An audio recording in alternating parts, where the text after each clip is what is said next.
Halo. Halo. Unazungumza na Mohamed Mchengerwa, Waziri wa Afya. Tuko tayari kukusikiliza. Mheshimiwa Waziri, habari? Mimi naitwa Priska John. Ndio, karibu na kusikiliza. Ndio. Habari Mheshimiwa Waziri. Ndio. Mimi naitwa Priska John. Ndio, karibu. Endelea kuongea. Nakusikiliza. Naitwa Priska John kutoka Mwananyamala. Karibu sana. Napenda sana hii habari ya kunipa nafasi ya kuongea na wewe. Sasa nakupongeza kwa sababu ndio nafurahi sana kupata nafasi hii kuongea na waziri moja kwa moja. Mimi ni Priska John, naishi Mwananyamala. Nafurahi kwa sababu napenda nikupongeza kwa mambo ambayo unatufanyia. Lakini nina swali moja kuhusu mambo ya utendaji, kwa sababu nimeona nikifika katika hospitali za serikali, na hospitali yangu ya karibu ni hizi za serikali Tandale, Mwananyamala, nimekuta naona uchache sana wa watu. Sasa natamani niombe ombi hili, sijui utatusaidiaje katika hili. Ni hilo tu swali langu ambalo natamani sana ulishughulikie, na ninaamini unaweza. Nakushukuru sana, tumepokea. Lakini labda niseme tu kwamba tunaendelea kufanya maboresho ya utendaji katika vituo vyetu kama hivi ambavyo umevitaja, na tunaposema tunaboresha utendaji wa wale waliopo, na hivi karibuni tunakwenda kufanya mabadiliko kadhaa katika baadhi ya maeneo ili tuhakikishe kwamba hata wale wachache wanaokuwepo kwenye vituo wanawahudumia Watanzania kwa mujibu wa taratibu na kwa mujibu wa maadili ya kazi zetu katika sekta ya afya. Lakini tumepokea hili la nyongeza ya watumishi. Tunatambua Mheshimiwa Rais ametoa nyongeza ya watumishi kwenye sekta ya afya karibu 5,000, na imani yetu ni kwamba Wizara ya Utumishi watakapokamilisha utaratibu wa ajira, tutajitahidi kuhakikisha tumeongeza idadi ya watumishi katika vituo hivi ambavyo umevitaja.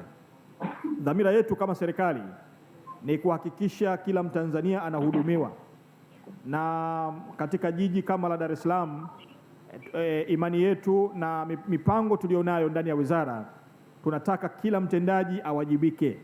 Wale waliopo kama ni wachache wawajibike kwa mujibu wa taratibu, ili ninyi Watanzania mnapokuja katika maeneo hayo basi muweze kupata huduma zinazostahili. Halo.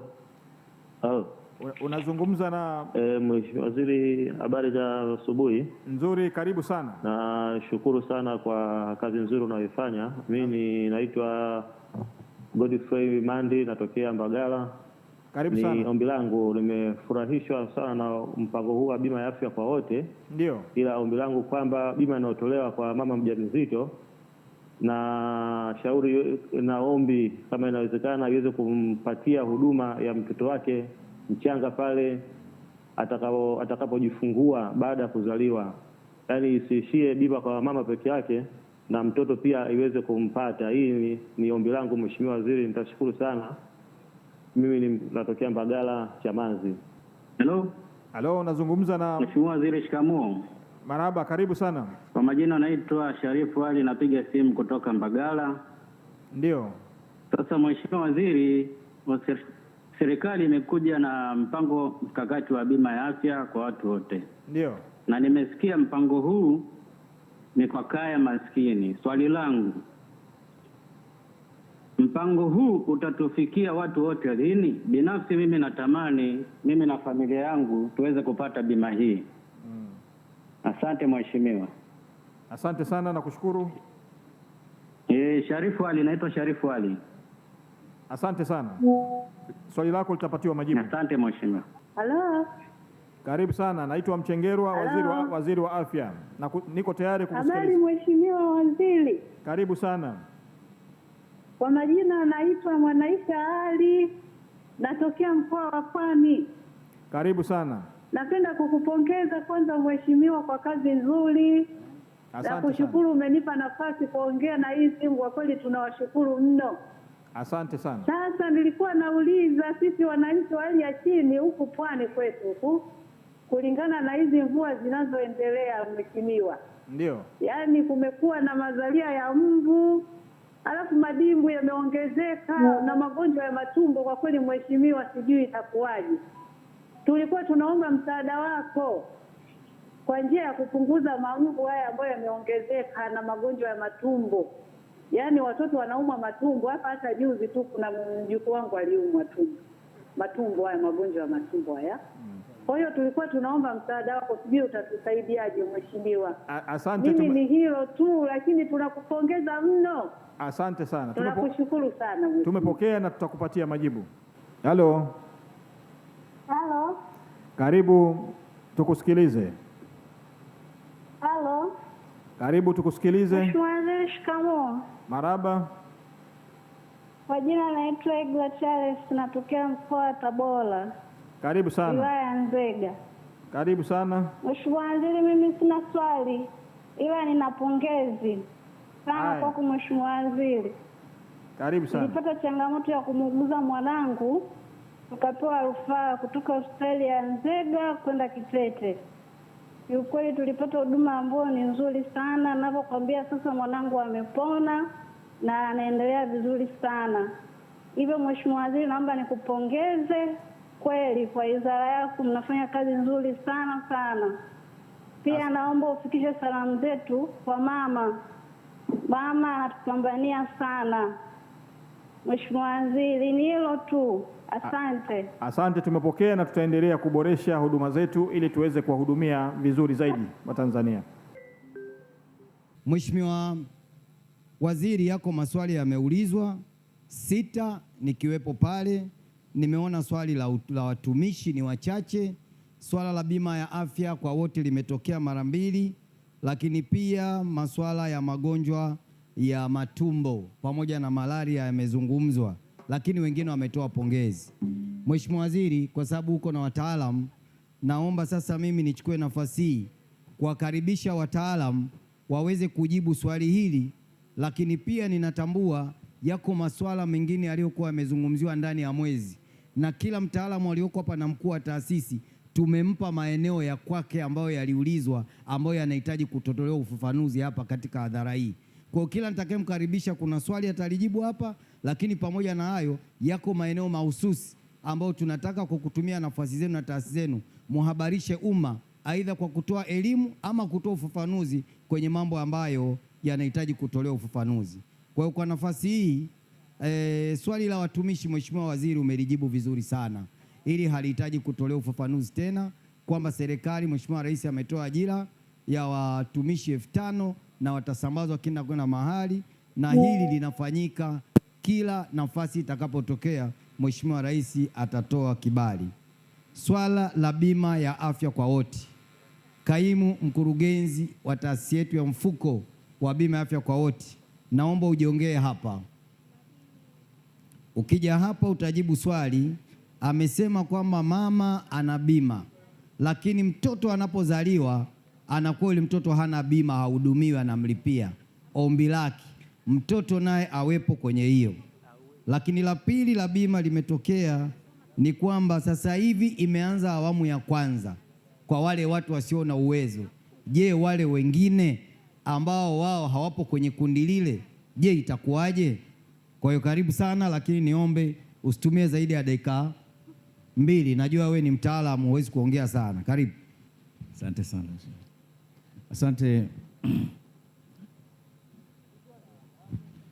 Asante Katibu Mkuu. Asante sana Mheshimiwa Waziri kwa nafasi. Swali la kwanza ambalo liliulizwa alikuwa anasema bima ya afya kwa wote, huduma ya bima iweze kumnufaisha na mtoto pindi atakapozaliwa, kwa sababu mama tayari amekatiwa bima. Je, mtoto anapozaliwa inakuwaje? Kwa hiyo alikuwa ameomba na mtoto naye aweze kufaidika. Kwa sasa utaratibu uliopo ni kwamba mtoto hayuko covered kama alivyosema muuliza swali, lakini mipango iko mbioni. Tunaendelea kuangalia kuona namna gani ambavyo tunaweza tukamjumuisha na mtoto pindi atakapozaliwa, angalau anufaike katika kile kipindi ambacho mama yuko hospitali kwa gharama zile za mama. Swala la pili lilikuwa linahusu mpango wa bima ya afya kwa wote. Je, mpango huu utatufikia watu wote lini? Kwenye hili nataka kusema kwamba serikali yetu imeleta sheria ya bima afya kwa wote, na kwa sasa mfuko wa taifa wa bima afya kwa wote unatekeleza mpango huu wa bima afya kwa wote kwa awamu kama ilivyotangazwa, na kwa sasa tumeanza na kaya zile zisizokuwa na uwezo.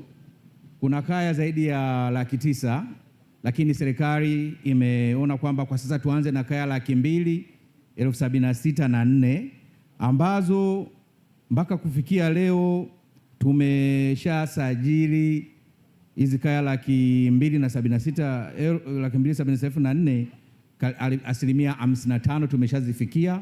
Tumekwenda kwenye vijiji, tumekwenda kwenye vitongoji, tumekwenda kwenye mitaa, tumeshazisajili, na kwa sasa hizi kaya wanapata huduma kwenye hospitali ngazi zote, kuanzia ngazi ya zahanati, vituo vya afya, hospitali za wilaya mpaka hospitali za taifa Muhimbili, huko kote wanaweza wakafika.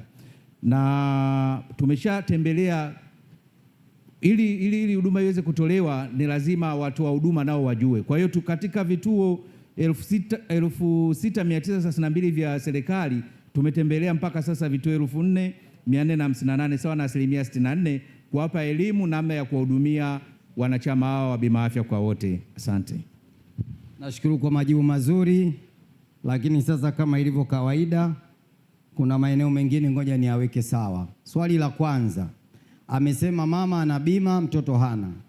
Jibu alilotoa yeye kwamba serikali ipo kwenye mchakato na watoto waingilize. Hapana, sera ya afya iko wazi na haijafutika. Sera ya afya inasema mama wajawazito na watoto wanatibiwa bure. Kwa hiyo mama yoyote ambaye amezaa mwanaye pale pale yule mtoto anatakiwa kutibiwa bure, na haya ni maelekezo, lazima waelewe watu wa huduma wote. Hiyo ndio sera ya afya inavyosema. Anayefanya hapo ni kinyume na taratibu. Hayo anayozungumza mtaalamu, mchakato uko kwingine, lakini serikali inaongozwa na Mama Samia Suluhu Hassan imeweka wazi kabisa. Sera ya afya inasema mama mjamzito pamoja na watoto chini ya miaka 5 ni bure. Sasa mama kamzaa mtoto, ana umri gani mtoto? Si ana siku moja, hayuko chini ya watu wa miaka 5. Kwa hiyo muelewe, hawa watoto watibiwe, wa Tanzania wa kesho. Kwa hiyo naona tuyaweke sawa sasa, maana hapa tuko mbashara. Tukiwaambia wananchi mchakato wakati tutakuja kupigwa maswala sera mbona inazungumza hivyo. Kwa hiyo David, hapo ilibidi kidogo niingilie nisafishe hali ya hewa. La pili, tunapozungumzia swala la kusema wale ambao hawana, wale wenye uwezo, tumeanza na awamu ya kwanza wasio na uwezo. Tulikuwa tunakamilisha mifumo yetu, tuko karibu sana na usajili ushafika 50%. Tunatafuta siku maalum, Mheshimiwa Rais atazindua. Atakapozindua wale wengine ni hivi karibuni, wote mtakaribishwa, na muelewe ile standard package au ile bima afya yote kwa wananchi wote wa wale wa kiwango cha chini, shilingi 1,500 utalipa. Utaweza kuwalipia watu 6 ndani ya familia yako, na watapata huduma 382 popote pale watakapokwenda. Tunamshukuru sana Mheshimiwa Rais kwa hili. Naomba nimkaribishe mwingine sasa aje atoe maelezo. Nimlete hapa mkurugenzi wa MOI, kakaangu Mheshimiwa Balozi Mpoki.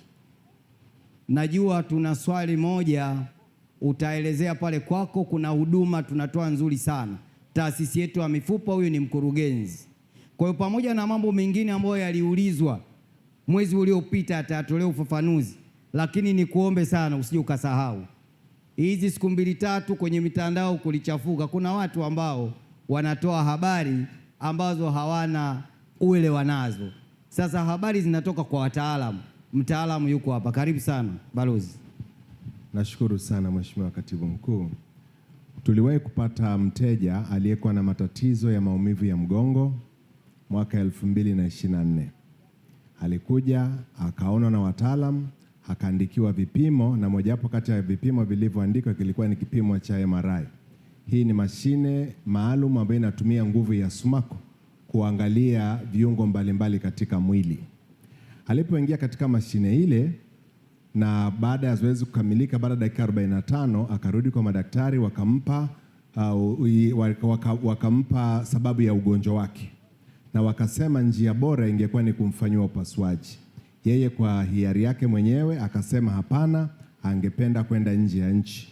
Akapata mfadhili, kwa taarifa tulizonazo, akaenda katika nchi ya India. Sasa hoja iliyokuja anasema ile mashine inayotumika pale Moi ni ya zamani, ni mtumba. Kwa sababu inapiga kelele sana, inabidi mtu avishwe muffler, yani headphones. Wakati kule India alikuwa tu kwenye mashine bila chochote kwenye masikio na alitumia dakika 15.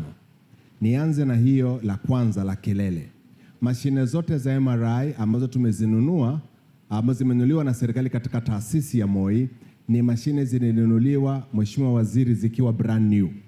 Ya kwanza ilinunuliwa mwaka 2014 kigharimu zaidi ya shilingi bilioni 3.02, na ya pili imenunuliwa mwaka 2024 ikigharimu shilingi bilioni 2.7. Brand new, yani kama sisi ndo tulifungua kutoka kwenye karatasi. Aina ya mashine hizo zimetengenezwa dunia nzima, zinapiga kelele ambayo ni zaidi ya kiwango tunachoweza kusikia tukaendelea kuwa na furaha.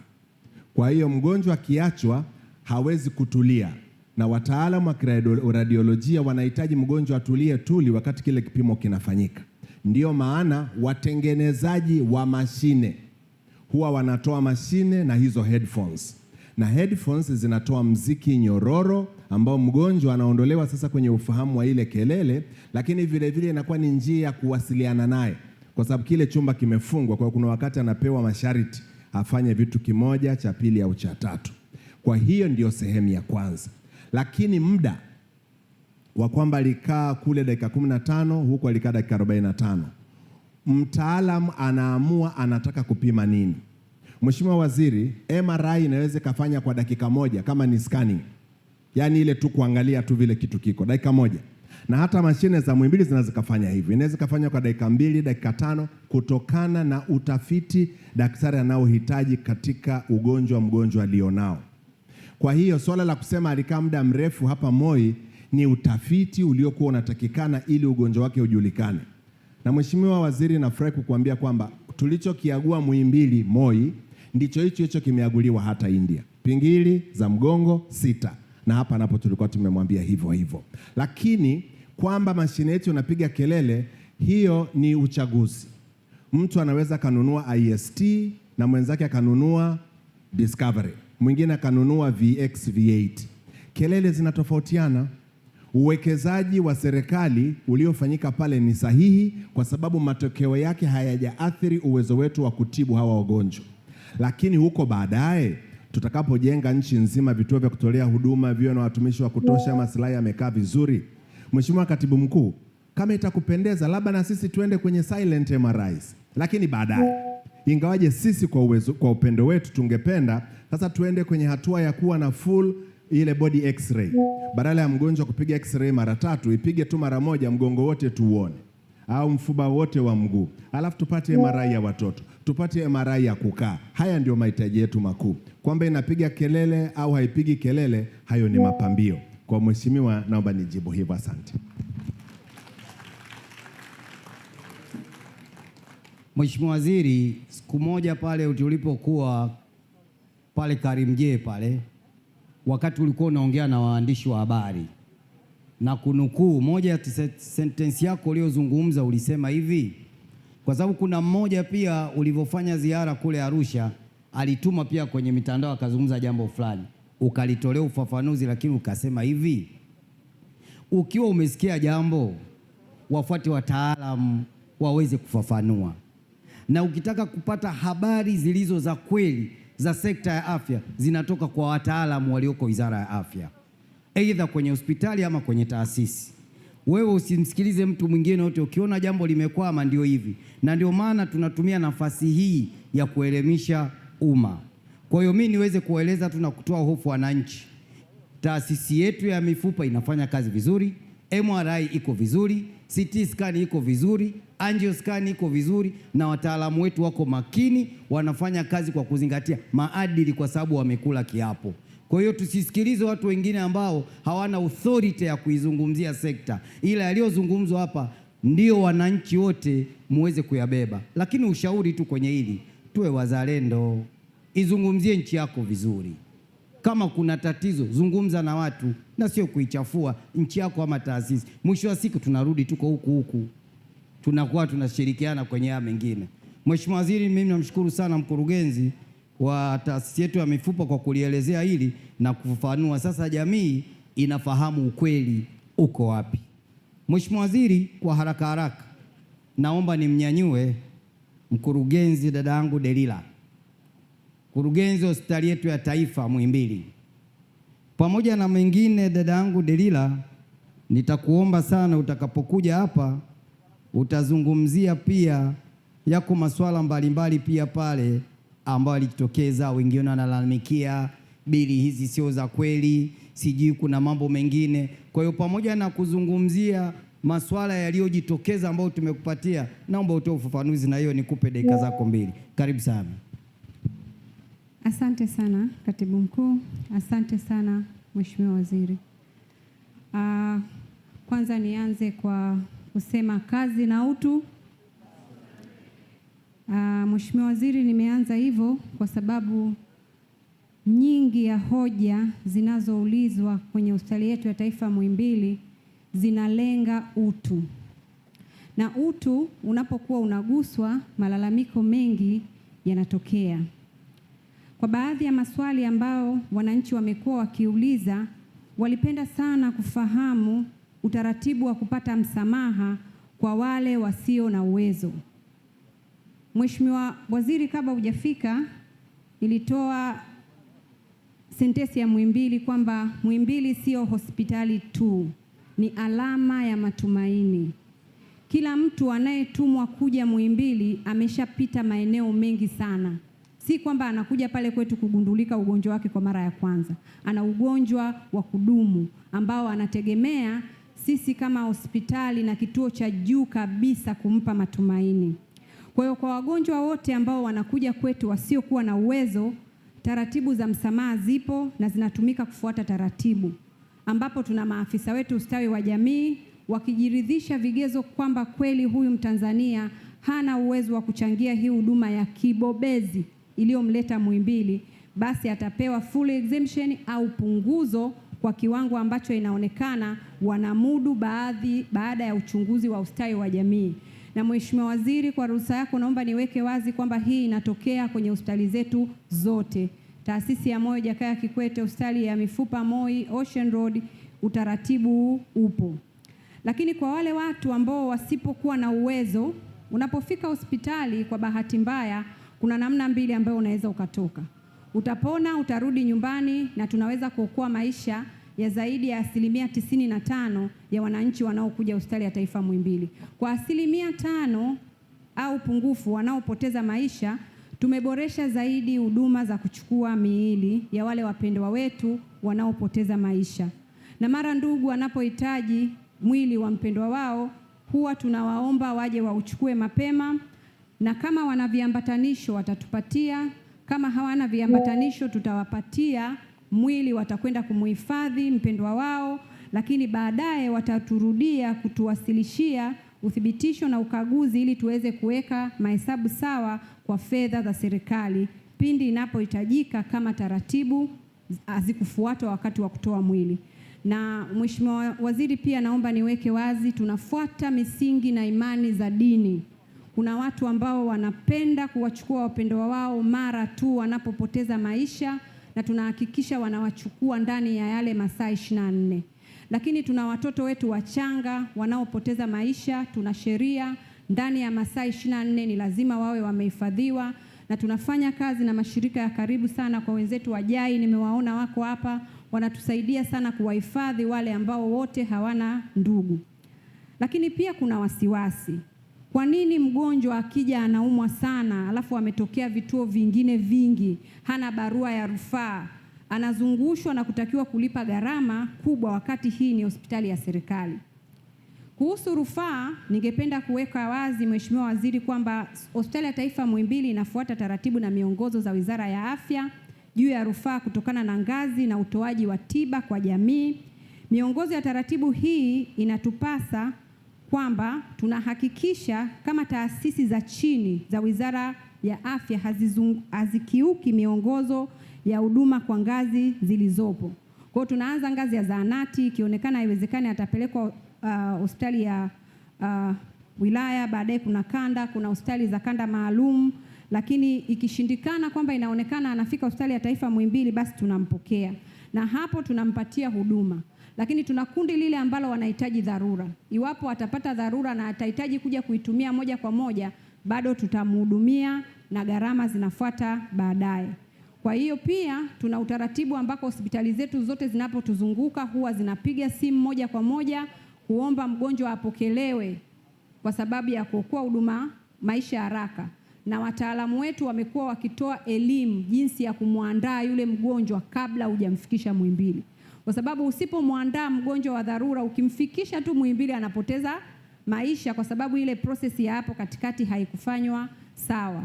Lakini kuna wenzetu ambao wameanza kutumia hospitali za private, alafu baadaye wakagundulika kwamba wanakuja. Sababu sisi ni alama ya matumaini. Tunawapokea wote, wanaotoka private na wanaotoka serikalini. Basi taratibu husika huwa zinafuatwa iwapo mtu anaona bili yake hawezi kuilipa. Na la mwisho kabisa, naomba nifafanue kuhusiana na gharama za kuchuja figo. Zimepunguzwa sana, sasa gharama ni 160,000, lakini hospitali yetu ya taifa Muhimbili ndio hospitali pekee yenye wananchi ambao wanashindwa kulipia na bado tunawapa huduma. Na kiwango cha chini kabisa kuna wananchi ambao wanachangia 30,000 tu na kuna ambao hawachangii kabisa.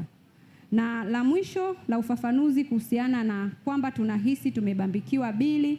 Mheshimiwa Waziri, hili naomba nitoe wito pia kwa wananchi wenzangu. Bili yako inapokuja unaifuatilia kwa ukaribu. Hakuna mtu anayeweza kupandikiza bili ya mtu. Lakini sisi kama watoa huduma inawezekana kuna changamoto ambayo labda hatukuweza kuiona mapema, lakini kwa bili zote Mheshimiwa Waziri ambazo zimefikishwa zikiwa na changamoto kwamba zimebambikizwa au zimeongezwa, zina maelezo ambayo yanaeleweka kabisa kwamba ni nini kilitokea, na mara zote imekuwa si kwamba tulikuwa tunataka kuwaibia Watanzania, hapana. Malipo yote ya gharama za matibabu yanafanyika kwa kutumia control number. Pesa inaingia serikalini na ni wasii usilipe nje ya control number ambako inakuwa controlled na serikali. Na iwapo hela yako itakuwa imeingia kimakosa, basi itaonekana bado iko serikalini na tunakurejeshea baada ya kufanya reconciliation. Asante Katibu Mkuu.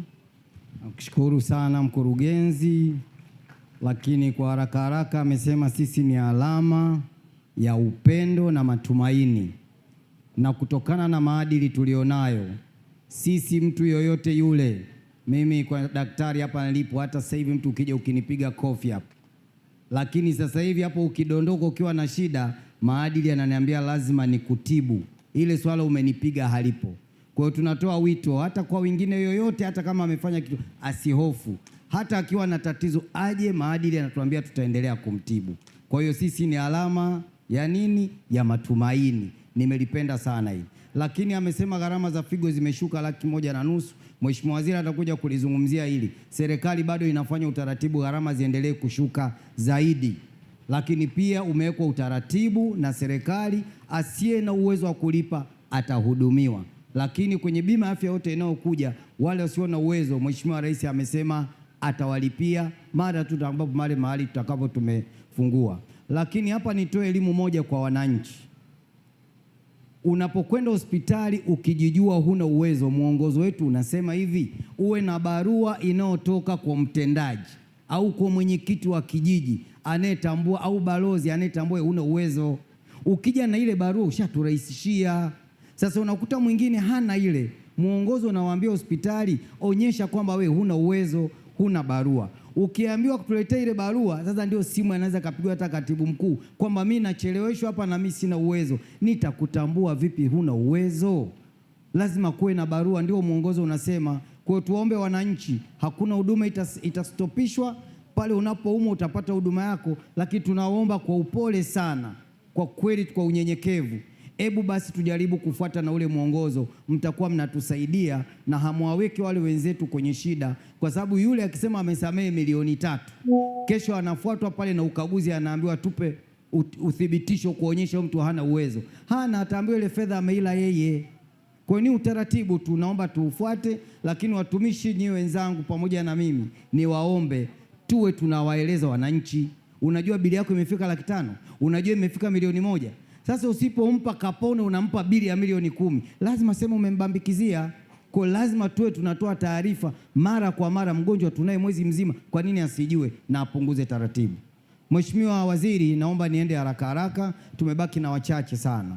Nimwombe Dr. Kisenge, mkurugenzi wetu wa taasisi ile ya moyo ya Jakaya Kikwete, pamoja na mambo mengine, wewe sijaona swali hapa limeulizwa, lakini yako maswali ambayo yaliulizwa tumekupatia ndani ya mwezi mzima. Tunaomba utoe ufafanuzi, lakini pia uwaelezee watu nini wanatakiwa wafanye kuhusu mioyo yao. Karibu dakika 2. Mheshimiwa Katibu Mkuu, nashukuru sana. Mheshimiwa Waziri, nashukuru sana. Tulipata maswali matatu. Swali kwanza, wananchi walitaka kujua ni huduma gani taasisi ya moyo inazitoa pale. Naomba nichukue nafasi hii kwanza kumshukuru Rais kwa alivyoimarisha taasisi zetu katika sekta ya afya. Taasisi ya moyo inatoa huduma zote ambazo zinaweza kufanyika nchi yoyote, kuanzia India, Marekani na sehemu zingine, zaidi ya 95%. Hivi juzi tu tumebadilisha valve ya moyo ya aorta kwa kutumia procedure inaitwa TAVI bila kupasua kifua. Taasisi inayoweza kufanya hivyo ni kwamba imefikia kiwango kikubwa sana. Tumeshaunda kamati, Mheshimiwa Waziri, ya kufanya heart transplant ambayo inaongozwa na Dr. Nyawawa. Tayari wametengeneza kitabu, wiki 2 zilizopita nimekabidhiwa kitabu, wanakwenda India kujifunza, na tayari tumetengeneza miundo mbinu. In next 5 years, Mheshimiwa Waziri, legacy utakayoiacha ni kufanya heart transplant Tanzania. Kwa hiyo hayo ndio vitu vile. Kwa hiyo matibabu yote ya moyo yanafanyika JKCI. Ni machache tu. Tumeshaweka mikakati ya kununua kifaa kinachoitwa ECMO, ambacho kama moyo umechoka zidi ya 25%, tunaweza tukakusaidia na kuokoa uhai wako. Tumeiweka kwenye bajeti hii, na mwakani tunaenda kununua ECMO. Kwa hiyo wagonjwa wote wa moyo watakuwa wanahudumiwa pale. Swali jingine walikuwa wanasema taasisi ina mpango gani kuwafikia wananchi.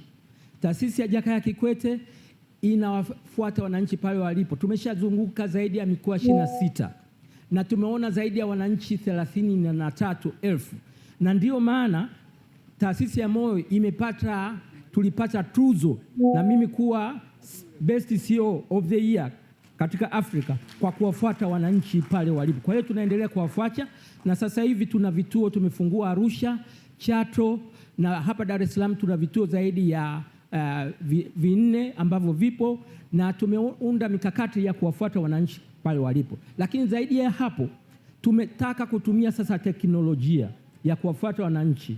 Sasa hivi unaweza ukaniconsult nikiwa ofisini kwangu kwa kutumia kitu kinachoitwa cloud script, na wasiliana na daktari ukiwa pale Dar es Salaam, unanieleza kama ni pressure yako ikoje, na tuna mpango wa kuwapa wananchi baadhi ya blood pressure wanajipima wenyewe, na sisi tunawatibu kwa njia ya mtandao. Kwa hiyo tunakwenda including mpaka sasa hivi pale Arusha tumefunga mfumo, mgonjwa hata bili yake akitaka anaweza akaingia kwenye kioski akaona paka bili yake aliyokuwa anahudumiwa. Tunafunga hiyo mitambo pale katika taasisi ya moyo. Na swali la mwisho lilikuwa huduma za moyo ni ghali. Ni kweli duniani kote huduma za moyo ni ghali. Tunamshukuru Mheshimiwa Rais kwa kuleta bima ya afya kwa wote. Hili ndio suluhisho. Kwa hiyo hakuna mwananchi ambaye atafika Jakaya Kikwete atakosa huduma kama hana uwezo. Kama taasisi tulishirikiana na wadau tukapata zaidi ya bilioni 3 ambazo tumewafanyia watoto zaidi ya 300. Tumewapa huduma, tulipata zaidi ya bilioni 3. Na serikali inaongozwa na Dr. Samia Suluhu Hassan inatoa hela zote kwa mtu ambaye ana shida, hana uwezo. Pale JKCI tunasamehe kila mwezi zaidi ya milioni 200. Kwa hiyo mwananchi ukiwa na tatizo la moyo, fuata tu taratibu, hutaenda nyumbani bila kusaidiwa.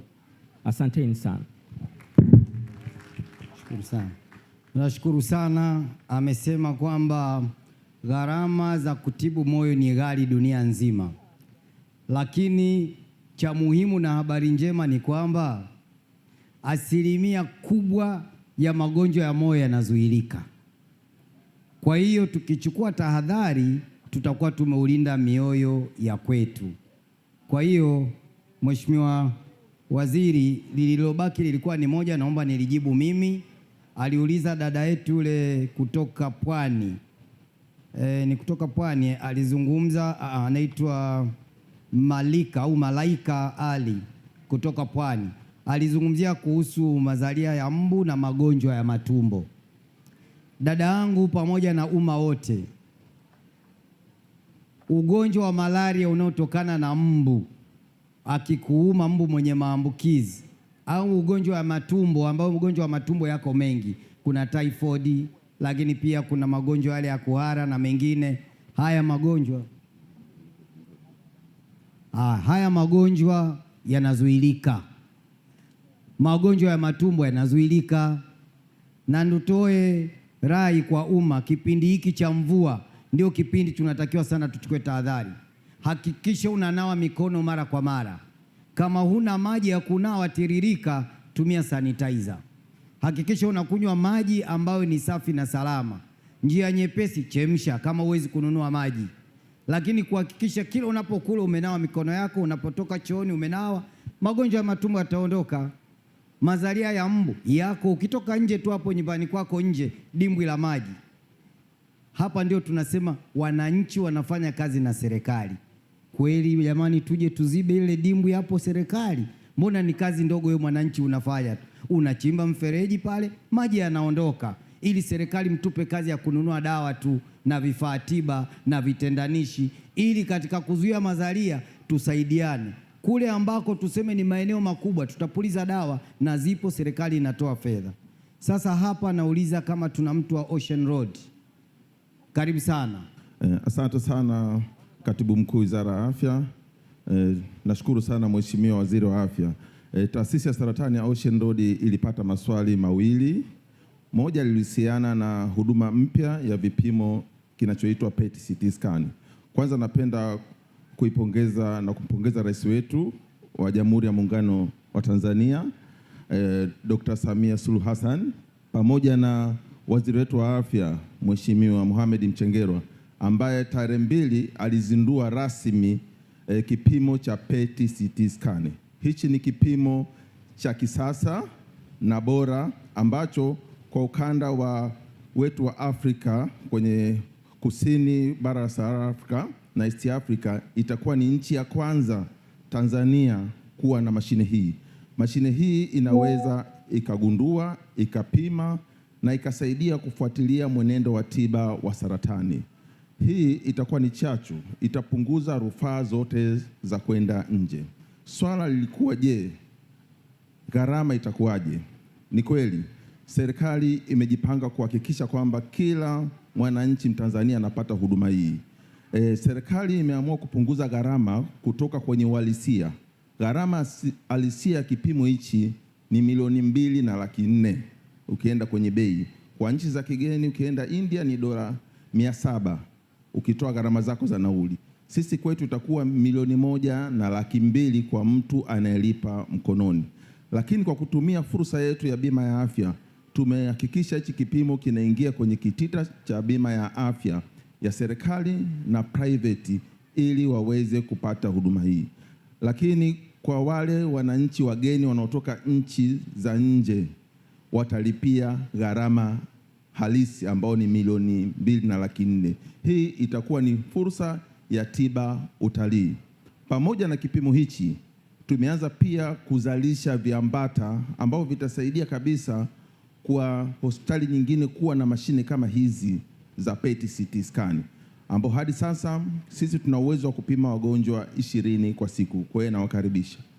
Swala la pili lilikuwa kuhusiana na huduma za saratani, kwamba ziwafikie wananchi walio mikoani na sehemu za vijijini. Ni kweli serikali yetu imejipanga. Moja, tumewajengea uwezo na kufungua zaidi ya vituo vya afya vya uchunguzi wa awali wa saratani, zaidi ya vituo 1600 kwenye hospitali zetu, dispensary na zahanati zetu. Wanaweza wakagundua saratani za mlango wa kizazi, tezi dume na saratani za matiti na kuweza kutoa rufaa ili waweze kufika kwenye hospitali zetu kubwa. Lakini pia kuna uwekezaji mkubwa umefanyika sana wa mashine za kitaalamu kama CT scan, MRI kwenye hospitali zetu za wilaya, za mikoa na rufaa. Pamoja na haya, na kwenye hospitali yetu kubwa sasa tunaenda kuhakikisha inatoa huduma za kibingwa na bobezi zenye hadhi ya kimataifa. Naweza kuwapa mfano mmoja. Mmesikia malalamiko mengi kwamba kuna baadhi ya watu walikuwa wanazungumzia kipimo chetu cha kutoa kinyama, mfano biopsy, wamekihusisha na saratani ya matiti kusambaa. Kama alivyosema katibu mkuu, mwasikilize wataalamu wa afya. Saratani nyingi zinaonekana kama ni uvimbe. Ili uweze kuitambua, ni vizuri uchukue sehemu ya ugonjwa, uende maabara ukapime, ili ugundue kwanza, ujiridhishe ni ugonjwa wenyewe uko kwenye hatua gani, na uweze kupanga tiba sahihi. Hamna ushahidi wowote wa kisayansi kuhusiana na hili. Asanteni sana. Mheshimiwa Waziri, kwa hatua hii wataalamu wamekusaidia kutoa ufafanuzi. Niombe sasa nirudishe kwa waziri, ameelekeza pia wewe kama mkurugenzi wa tiba wizarani uzungumzie eneo hili. Karibu. Ninashukuru sana Mheshimiwa Waziri, Katibu Mkuu Wizara ya Afya. Nianze kwa kusema kwamba huduma za uchujaji wa damu zina historia ndefu kidogo hapa nchini. Awali kabisa zilianza kwa vituo vya private peke yake, na gharama zilikuwa ni kubwa. Na zilikuwa zinaanzia 250,000 mpaka 350,000. Lakini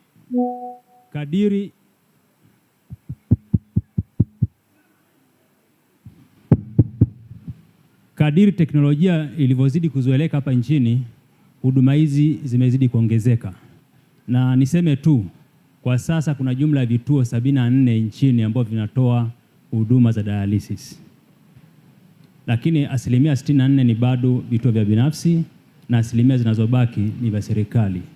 Hospitali za mikoa jumla 16 zinatoa huduma hizi, na mpango wa hivi karibuni ni hospitali zote za mikoa kutoa huduma hizi ili wananchi waweze kuzifikia kwa urahisi. Sasa nijikite kwenye upande wa gharama. Gharama hizi tayari zimeshapungua kwa kiasi kikubwa kwa sasa kulinganisha na siku za nyuma. Kwa sasa huduma kwa vituo vya serikali zinaanzia 150,000 mpaka 280,000. Awali zilikuwa zinaanzia 200,000 mpaka 250,000. Kwa hiyo zimeshuka, na Muhimbili hivi karibuni wamezitoa kutoka 200,000 mpaka 160,000. Kwa hiyo ilikuwa ni hatua ya kwanza, tuzipunguze kwanza. Lakini mkakati wa wizara, Mheshimiwa Waziri, kama ulivyotoa maelekezo yako kwamba tuunde timu ili ifanye kazi kwa haraka kuhakikisha huduma hizi zinashuka walau kufikia 100,000 kwa wale ambao watakuwa wanaweza kulipia. Lakini lengo ni kwamba kila mtu aweze kupata hizi huduma. Kwa wale ambao watakuwa hawana uwezo wa kupata hizo huduma, serikali pia imeweka utaratibu mzuri kuhakikisha kwamba watapata huduma na gharama hizo zitalipiwa na serikali moja kwa moja. Wagonjwa wa saratani tumeona kwamba bado wanazidi kuongezeka, na njia pekee ya kuepukana na hii changamoto kubwa ya gharama, lakini pia kupunguza ile ubora wa maisha ya watu ni kujikinga zaidi. Na Mheshimiwa Waziri, nipende tu kusema jukwaa hili ambalo Mheshimiwa Waziri ameliweka, lengo kubwa ni kuweza kushirikisha watu kuhusu masuala mbalimbali ya afya. Na Mheshimiwa Waziri, ni bayana wizara inatambua kisayansi kwamba magonjwa yanaanzia kwenye jamii, na kwa hakika yanapaswa kuishia kwenye jamii endapo jamii imeelimishwa. Kwa Mheshimiwa Waziri, jukwaa hili lengo ni kuweza kuielimisha jamii iweze kujua masuala ya afya ili kukinga, lakini pia kuwahi kutafuta huduma za tiba ili iweze kupona mapema. Kwa hiyo kuhusu figo, suluhu ni kukinga magonjwa haya. Asilimia kubwa ya wagonjwa wenye matatizo ya figo na mpaka wanaingia kwenye dialysis, ya kwanza kabisa ni ugonjwa wa kisukari, ya pili magonjwa ya moyo, alafu baada hapo nafuata ajali, na magonjwa mengine ya kuambukiza kama malaria ambayo haijatibiwa. Kwa wananchi wajikite kwenye kuzuia, kujikinga na vile visababishi ambavyo vinapelekea yale magonjwa ambayo yanapelekea figo kushindwa kufanya kazi. Tayari kama wizara, na ndio maana wiki hii duniani kote na Tanzania wataalamu wamejitokeza kwenye vyombo mbalimbali kuweza kutoa elimu kuhusu masuala ya figo, kuhakikisha kwamba figo zinakuwa ni salama ili zisipate magonjwa ambayo yanapelekea zishindwe kufanya kazi. Asante. Asante sana mkurugenzi. Labda kuweka sawa, jana ilikuwa siku ya figo duniani na hii wiki nzima yote tunaendelea kutoa elimu. Kama alivyosema, watu wanaopata matatizo ya figo, ukiacha wale wengine labda alipata ajali alafu ikatokea amepata shida, akapata kidney shutdown, labda aliishiwa sana na damu, lakini magonjwa wengi waliopo wanatokana na magonjwa ambayo ameyasema kama kisukari, pressure. Haya ndio wale magonjwa tunasema sio ya kuambukizwa, NCDs. Haya magonjwa ukichukua tahadhari huwezi kuyapata. Lakini pia haya magonjwa ukiwa nayo kwa muda mrefu hujitambui na uchukui tiba, taratibu wanasema silent killers, yanakwenda kuua figo zako taratibu. Sasa kwa umma wote na kipindi hiki cha siku ya figo duniani, ujumbe ni nini? Ujumbe unasema linda figo yako. Unailindaje figo yako? Chukua tahadhari kwa yale magonjwa yanaweza kusababisha. Nenda hospitali, jua kama una kisukari, jua kama una ugonjwa wa moyo, jua kama una tatizo gani. Ukipata tiba ya haya magonjwa, figo zako ziko salama.